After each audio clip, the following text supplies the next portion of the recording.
Welcome to the Clinical Podcast Series brought to you by the American Academy of Optometry Foundation. The topic for this episode is the effect of concentric and aspheric multifocal soft contact lenses on binocular vision in young adult myopes.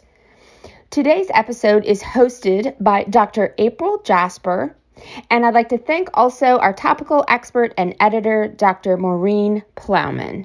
And now it's my pleasure to begin today's broadcast. Hi, everyone. I'm April Jasper, and I'm speaking today with our topical editor, Mo Plaumann. So, Mo, I have to tell everybody, you are so nice. You don't really go into a lot of detail on how much work you do on all of these, but you have been amazing. You make us all look good. So thank you for all of that. Thank you. So let me tell you a little bit about Mo. So she completed her OD training at the Southern California College of Optometry and is currently finishing up her PhD training at the Ohio State University. She is also a fellow of the American Academy of Optometry. And today she will be discussing the in-press contact lens and anterior eye paper entitled The Effect of Concentric and Aspheric Multifocal Soft Contact Lenses on Binocular Vision in Young Adult Myopes by Schmidt et al. So Mo, I think we have to start by asking the question, why did we choose this particular paper for our binocular vision and pediatric audience? Well, it is a great question, April. And so I would say that as a clinician myself, fitting multifocal contact lenses for, my pediatric patients for myopia control, I kind of always wondered, how does this affect their BV? We maybe all have our own biases or thoughts about that. And so this was a well-designed study because it tackled the issues head on by doing the head-to-head comparisons between three of the most, popularly fitted lenses. So they looked at MiSight, which is the concentric dual focus type lens. They looked at Biofinity, which is an aspheric design. And then they looked at Natural View, which is another aspheric designed lens. I love this because I know this is a question I hear doctors ask all the time, as you mentioned. So I do believe it fits perfectly with our topic. So Mo, what BV measures did the study actually look at? So the study examined 26 young adult myopes, and it looked at several things. So I have my list here. For accommodation, they looked at MEM.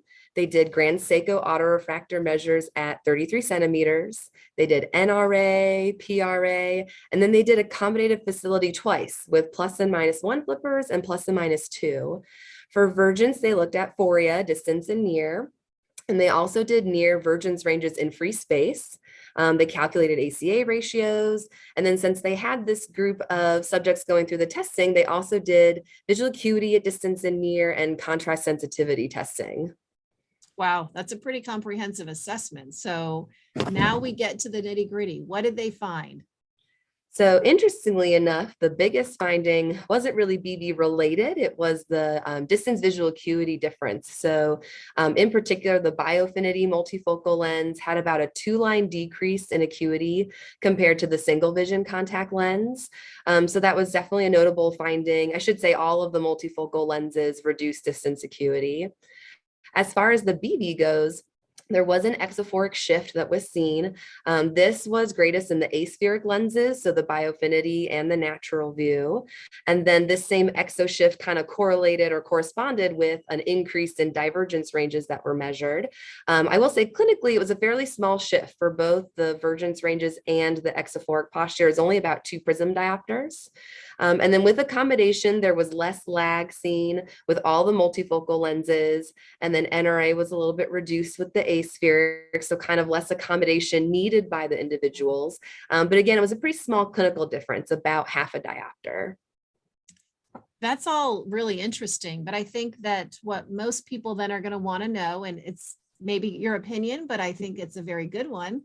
How will the findings from this paper affect your clinical practice?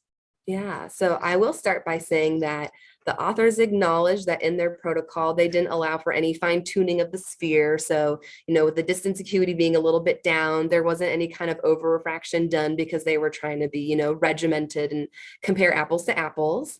I would say personally that the reduced distance acuity was not overly surprising to me. I think most of us talk about that with our patients, especially if they're already in one type of contact lens and we're refitting them, that some of the distance vision may be a little bit reduced or a little bit, I guess, used to. But obviously we need the treatment effect. So there's kind of the ups and downs there. I would say as far as the BV goes, I will point out there weren't a lot of isophores in the study.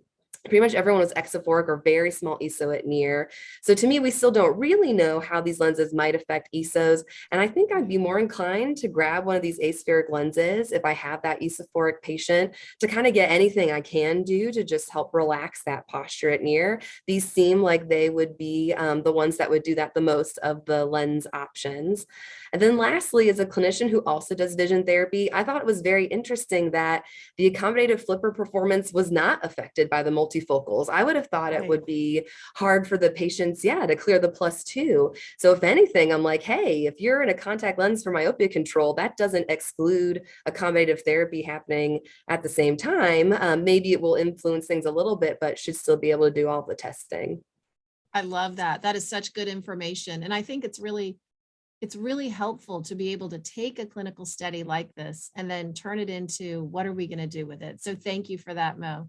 Yeah, well, thanks for having me. Yeah, this has been amazing. So anything we left out? Anything else we need to tell everyone before we sign off?